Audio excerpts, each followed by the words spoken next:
what are your thoughts on that? Can we actually mix up vaccines? Is it possible? So this is an age-old immunological concept called heterologous prime boosting. That when you combine two different vaccines, in fact, the Sputnik model is based on two different adenovirus vectors, but generally when you mix two vaccines, you often get a better response. And there is a study in Spain called CombiVac, combining vaccines, as the name suggests, which is actually putting this to the test. An initial dose of the Astra vaccine, followed by a dose of the Pfizer vaccine, two completely different platforms, a viral vector platform and a messenger RNA platform. And the results are very interesting. We have some preliminary data, which was out in preprint form, and they showed that the antibody response that you got as a consequence of this mixed approach was double that you would get of giving two doses of the same vaccine.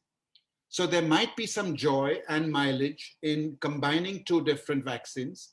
And I'm sure that we will see trials along these lines if we can get two different vaccine developers to work together, ever that is.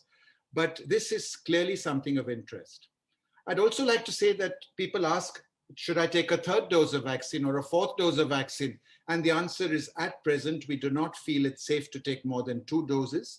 Almost certainly you will need a booster, like you need a booster for the flu vaccine.